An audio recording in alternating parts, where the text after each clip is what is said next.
Ya. Ya lo puse a grabar porque hace rato no estaba grabando, si no me van a... Ahí está. Bueno, muchachos, pues bienvenidos una vez más, ¿verdad? Al Centro Escolar Quimpal, a una clase, pues otra vez ya, la última clase del mes, para poder salir de vacaciones, virtual, ¿verdad? Y Historia Universal, primer grado, con el tema Cambios Sociales y Culturales en la primera mitad del siglo XX. Nos dice lo siguiente.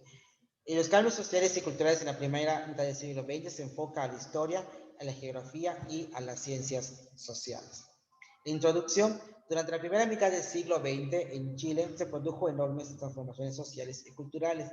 ¿Por qué en Chile? Porque era un país arraigado mucho en su cultura y que no dejaba no dejaba los cambios que fluyeran. Luego se enfoca a Chile porque fue un país que durante este siglo tuvo cambios excepcionales y muy buenos para su ciudad, para su economía y para su sociedad. También surgió el aumento de población y hubo mayor concentración en las ciudades, donde desarrollaron nuevos medios de comunicación y entretención a todo el mundo. La educación primaria se convirtió en obligatoria y escolarizado, aunque no necesariamente tenía que ser significante. La lucha feminista organizada se abrió paso y progresivamente consiguió enormes logros en el ámbito público, acceso al sufragio en todos los comicios. Cambios demográficos en Chile durante la primera mitad del siglo XX. Vean qué cambios tuvo: la alta natalidad y mortalidad, baja de la natalidad y baja de sostenimiento. La población de Chile aumentó su crecimiento durante la primera mitad del siglo XX. Eso debía a la presencia de alta tasa de natalidad y una discriminación paulatina en la tasa de mortalidad, que se mantuvo alto y funciona en toda esta parte.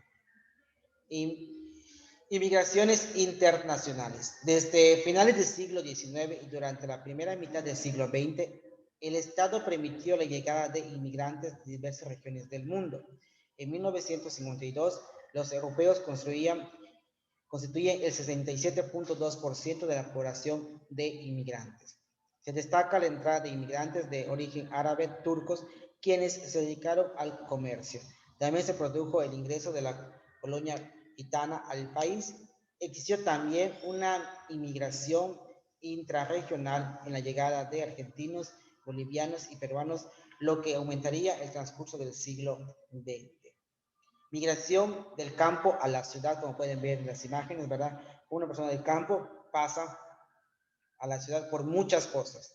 Es un proceso de urbanización donde las familias campesinas pobres se mudaban a la ciudad en busca de mejores condiciones de vida, tales como salud, educación, oportunidades de trabajo, vivienda, por mencionar muchas necesidades que había en el campo, ¿verdad? Composición etaria de la población y fuerza laboral. Durante los dos primeros tercios del siglo XX, la edad de la población se mantuvo estable, siendo la recta de la infancia y la juventud las más numerosas. Debido a la juventud de los habitantes del país, aproximadamente la mitad de la población participaba en mercados laborales. En el caso de los hombres, la situación era evidente, ya que al menos el 78% trabajaban en lo que hacían posibles construir cerca de 2/3 de todos los trabajadores en todo eso. Las mujeres todavía no tenían el derecho a trabajar, las mujeres no figuraban en un ambiente de trabajo porque pues no había esa oportunidad como hay ahora. Transformaciones urbanas y rurales. En la mitad del siglo XX, la población aumentó y pasó a concentrarse de manera creciente de las ciudades, lo que provocó modificaciones en espacios geográficos urbanos. Expansión física de la ciudad. El aumento de la población urbana generó transformaciones en las ciudades grandes. Uno de los cambios más notorios fue la expansión de su superficie. En Santiago se duplicó su radio entre 1872 y 1915. En 1930, los espacios ocupaban y había aumentado a 6.500 hectáreas y hasta 1960 a 20.900. Es decir, parte fundamental de la vida. Buscaba siempre la transformación constante y una urbanización. La expansión física de la ciudad mencionaba que el aumento de la población urbana generó transformaciones en las grandes ciudades. Uno de los cambios más notorios fue la expansión de la superficie. Santiago duplicó su radio urbano entre 1822 y 1915, y en 1930 el espacio ocupado había aumentado a una cierta cantidad establecida. A sus 30 años de la capital había una triple de su expansión y sobre todo había principios en la década de transformación de las primeras ciudades y toda esta parte. Cambios en el transporte urbano, también hubo grandes cambios. Hasta finales del siglo XIX los viajes urbanos eran realizados de manera exclusiva en cual utilizaban a los animales como transporte. En 1900 se introdujeron en Santiago los tranvías eléctricos y en 1910 apareció el transporte colectivo de motor a gasolina. El automóvil llegó a Chile en 1902. La introducción del vehículo implicó la creación de una expansión red de trabajo, consumo y se supuso que el aumento notable de la percepción de la velocidad a la que estaba sometida la vida cotidiana, la ciudad del siglo XIX, adecuar de las grandes ciudades a esos nuevos formatos, a estos medios de transporte y mucho más a las calles que tenían que tener al 100% construidas, carreteras bien establecidas y la unión entre un país y el otro.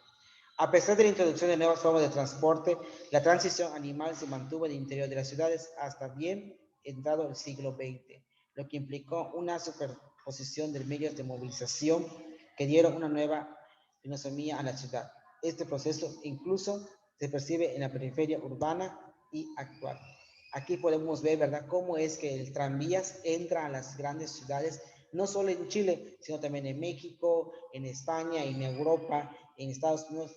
Hubieron grandes cambios durante estos siglos del 20, 19 y los grandes cambios sociales y culturales que se vienen dando, no solo acá, si nosotros nos enfocamos a nuestro país, que es México, hubo muchos cambios desde la política, que es democracia, desde la parte de los poderes, que ya son ejecutivo, legislativo, judicial, de la parte de la supervivencia, ya somos estados libres y soberanos, ya no dependemos de una sola península, ya somos tres, ¿verdad? Y muchos cambios surgieron en todo eso, en el proceso de los grandes barcos de vapor a los barcos ya eléctricos, ¿verdad? De las grandes transformaciones de la del vapor a la electricidad, de los vehículos, cómo fueron surgiendo toda esta parte.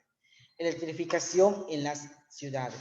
El uso de electricidad en Chile se remonta a la llegada del telégrafo. Su utilización para iluminación y propulsión de tranvías se produjo a fines del siglo XIX y principios del siglo XX.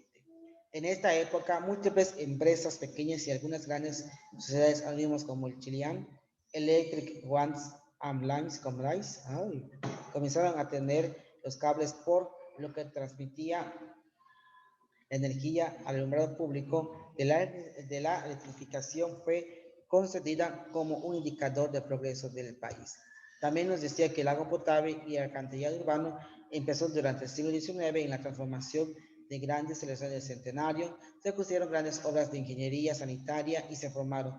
Aquí empieza entonces a la movilización de las grandes empresas, ¿verdad? Que las empresas que se hacían servían para generar energía o para mantener lugares donde no había agua, que por medio de esas presas generaba el agua, impulsando los sectores de agua potable, alcantarillado, la urbanización del país, toda esta parte fundamental y sobre todo unificar las diferentes entidades, el servicio de todos estos precursores que al día de hoy es muy estable y es inestable y es primordial para nuestra vida. La educación y escolarización en Chile también tuvo cambios, ¿verdad?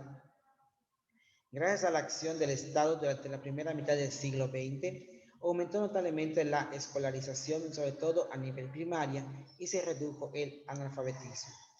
En 1927 se creó el Ministerio de Educación Pública. En el periodo estudiado surgieron nuevas universidades y su cobertura creció, lo que permitió el mayor acceso de mujeres de los sectores medios y populares. Y empieza entonces ya a surgir la oportunidad de las mujeres para trabajar en este sector de trabajo. La incorporación de la mujer en la vida pública trajo muchos cambios hasta en la actualidad. La situación de la mujer cambió durante el periodo, si bien su incorporación en el mercado laboral resultó inestable y precaria en otros aspectos. Lograron enormes avances, tuvieron una creciente participación en la educación primaria, secundaria y universitaria.